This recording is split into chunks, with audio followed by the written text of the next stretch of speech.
proposed to the state that wasn't accepted on our first submission, and we've never had a problem meeting the corrective action plan that's done by the state.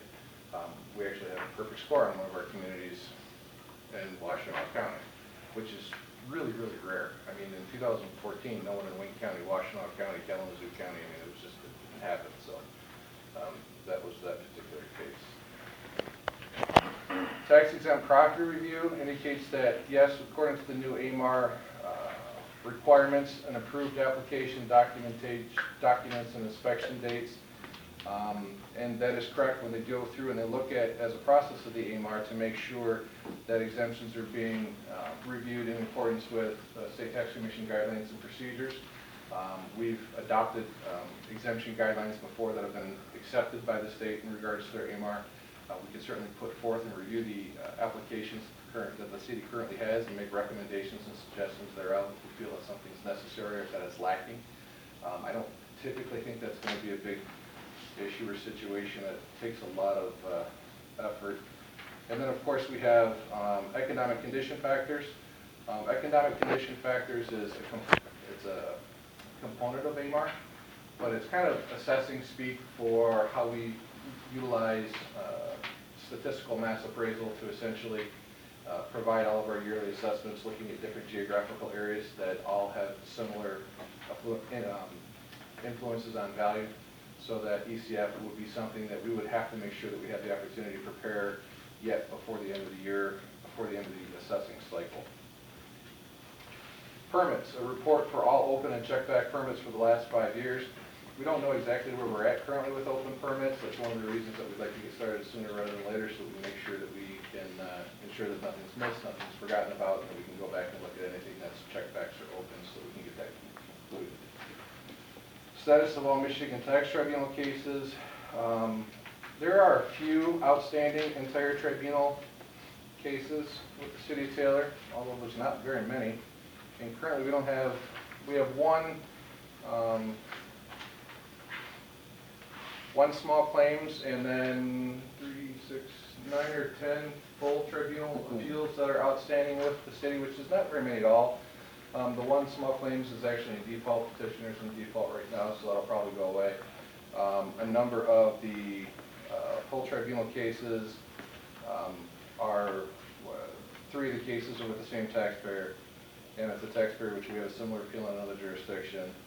But we are on top of where that's at. The next pre-hearing general call or the next evaluation evidence that needs to be submitted is not until January 21st, so there's a little bit of time on that.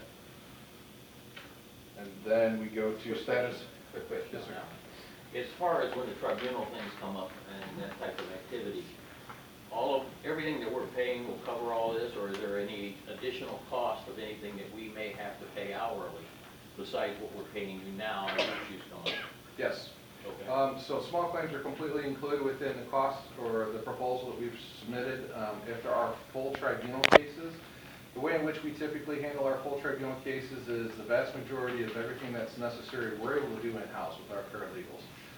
That includes the preparation of the respondents' answer forms, doing any of the requests for production of documents, interrogatories, or that information. At the point that we typically get the attorneys involved is when it's evident that we're going to go to trial. And we do that at substantial cost savings to our clients because we're able to basically handle the vast majority of the work for the preparation of trial and essentially being able to determine the resolution of the cases in-house. When it's necessary that we go to trial, then we bring in the attorneys at that point. So does that mean that the cost would only be attorney's fees because everything else would be handled under this proposal? Or? So the way that the proposal is written is that any of the fees associated with the Michigan Tax Tribunal, full tribunal appeals, are billable. Okay? And they're actually billable at a rate which is less than what you're paying your attorneys now. So if anything, it's probably going to be a cost savings because there'll be less hours billed to the attorney and it'll be at a lower amount. And Mr. Chairman, if I may, Aaron, the attorney we use is the same attorney they use also. So Laura Hallahan, who has represented the City of Taylor for a long time in these cases, is also an attorney that WCA uses. So there will be a transition in that regard. It's a little easier. Correct. She represents the vast majority of respondents in the county. So, Mayor, So we use this, they're gonna use the same attorney, but they're gonna use her less. So that's a cost savings, what, you know, Well, I don't know that any of us could answer if they're gonna use her more or less without knowing the details of each case, but they would, I guess my point is it's easier because she has experience and history working here, and a lot of these appeals are annual. They appeal, you know, some of the same cases are the same names that you see each and every year. but the small claims has always been done by her, now it's gonna be done by them, correct?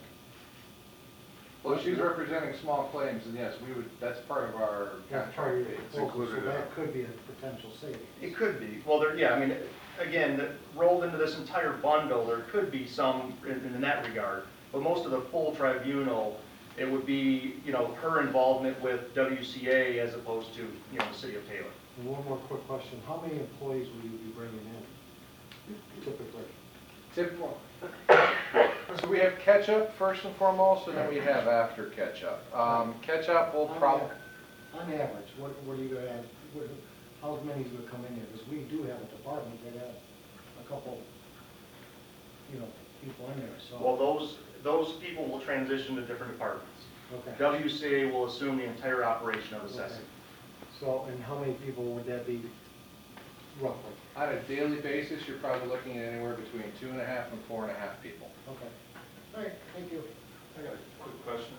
Well, go ahead and finish if you're still going. Okay, I just, to you, Jason, like as far as, would we have to do a budget amendment on here? Is the budget in that department going up by, if we decide to add these? Or I know if the other people are gonna move to another, transfer to another department, there'll be really no money in that department, but is the current budget, I hate to put you on the spot, because I don't know either. Well, Mr. Chairman, I could just say, because I knew that the assessing folks were on the agenda for today, but looking at the assessing department, the current budget's just over $399,000. And I believe that forget what the initial quote in for the first year was, like 330. 335. So you have that area there, so you have potential savings in that area that could be reallocated to another department per se, for that kind of idea. But I'm not exactly sure what department, but there is a savings with that area, potential savings that could be reallocated throughout the budget. Mr. Chairman, the other thing I just add that Jason and I talked about a little bit, but there's also opportunity for new revenue to be found. That, you know, that's where we were going with Jerry, was to try to find some of the new sources of revenue. And I think if you look at WCA's history as they transition, a lot of times they find additional tax collection. Now, that was going to be my next question. The technology that we have and that we've subscribed to, will you use ours, or do you already have that? Would we not have to subscribe to that kind of stuff and save money? No, we still have the subscription, but Okay. they're familiar with it. I'll let you guys answer the question of. Yeah, correct. The assessing software that the city of Taylor uses is the same software 99.95% of every jurisdiction. I mean, the BSNA software, they have a significantly humongous amount of market share. I don't know of any jurisdiction that doesn't use that software, so we would just basically be utilizing the same software that's in existence everywhere else and utilizing it here. Mayor, I got just one more quick question, and that's regarding to the staff that's in there. First of all, I want to compliment both of them for the job that you guys have done under the situation that we've been in. But, I did talk with them, and they're aware that they're going to be transferring to another department. In the future, if we decide not to go back to an accessory department, would they have rights of being able to go back into that department before? So I don't know if that would be you, HR, would answer. I'll let Sheila speak to the rights, but I think in terms of best practice, we would always defer to that route. Okay. I don't know about contractual obligations, we'd have to look at that, or I don't know if you know that off the top of your head, Sheila, but. Yeah, I mean, both employees sit in the TGM unit, so it's an appointed unit. I think realistically, though, we would want to put the talent and the experience where it was best suited, so I think that would be, the call that we would make.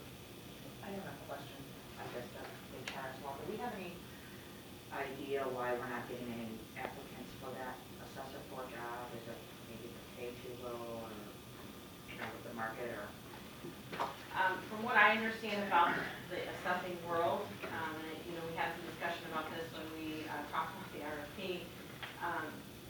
there just is not enough individuals going into that profession. When you used to have pools of candidates of, you know, hundreds of people getting their certifications, and now you're lucky if you have a dozen. There's just more jobs than there are people who are qualified for them.